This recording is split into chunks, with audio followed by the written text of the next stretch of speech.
Hello दोस्तों, Dalip Hindi shorthand classes में आपका हार्दिक स्वागत है। दोस्तों, आज की डिक्टेशन दैनिक जागरण की संपादकीय डिक्टेशन है। डिक्टेशन की गति 80 शब्द प्रति मिनट होगी। डिक्टेशन स्टार्ट करते हैं 5 सेकंड बाद।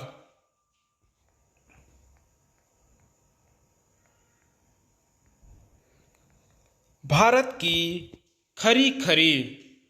भारत सरकार ने कनाडाई नागरिकों को वीजा देने पर अस्थायी रूप से रोक लगाने के साथ यह जो कहा कि कनाडा खालिस्तानी आतंकियों के लिए शरणगाह बन गया है, वह एक यथार्थ है। भारत ने यह कहकर कनाडा को आईना दिखाने का ही काम किया कि उसे खालिस्तानी आतंकियों को लेकर बार बार सूचना दी गई, लेकिन उसने उनके खिलाफ कभी कोई कार्यवाही नहीं की। वास्तव में इसी कारण कनाडा में खालिस्तानी आतंकी बेलगाम हो रहे हैं। वे हिंदू मंदिरों को निशाना बनाते हैं और भारतीय राजनयिकों को मारने की खुलेआम धमकियां देते हैं, लेकिन कनाडा सरकार कुछ नहीं करती। खालिस्तान समर्थक हिंसा का महिमा मंडन करने के साथ भारत के टुकड़े टुकड़े करने की धमकी देते हैं, लेकिन जस्टिन ट्रूडो सरकार की सेहत पर कोई असर नहीं पड़ता। प्रधानमंत्री जस्टिन ट्रूडो इन सब हरकतों को जिस बेशर्मी से अभिव्यक्ति की आज़ादी करार देते हैं, उससे यही पता चलता है कि वह वोट बैंक के लालच में खालिस्तानी तत्वों के समक्ष नतमस्तक हैं।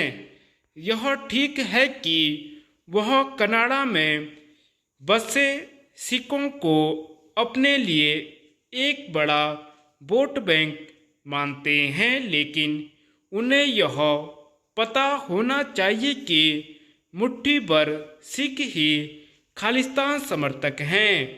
कनाडा में जिस तरह बड़ी संख्या में खालिस्तानी आतंकी सक्रिय हैं, उसे देखते हुए इस नतीजे पर पहुंचने के अलावा और कोई उपाय नहीं कि वह भारत विरोधी तत्वों को संरक्षण देने के मामले में पाकिस्तान से भी आगे निकल गया है।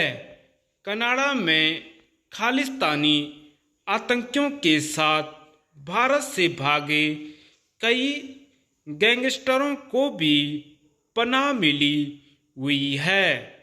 क्या यह विचित्र नहीं कि भारत में वांछित खालिस्तानी आतंकी हरदीप सिंह निज्जर की हत्या में जस्टिन ट्रूडो को भारतीय एजेंट का कथित हाथ तो दिख गया, लेकिन वह इस सिलसिले में कोई प्रमाण देने की स्थिति में नहीं है।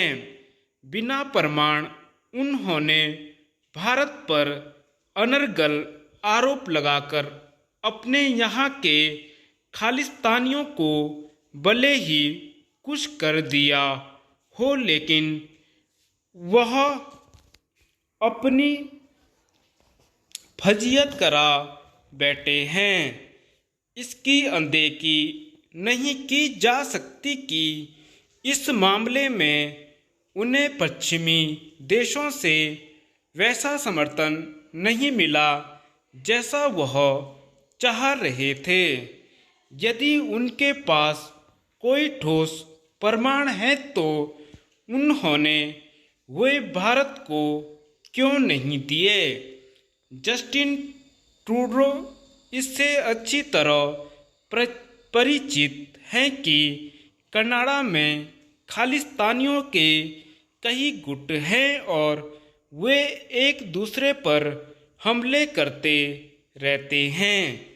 खुद कनाडा की एजेंसियां यह मान रही हैं कि निज्जर की हत्या उसके किसी विरोधी गुट ने की, लेकिन जस्टिन ट्रूडो ने राजनीतिक कारणों से उसमें भारत का हाथ देखना पसंद किया।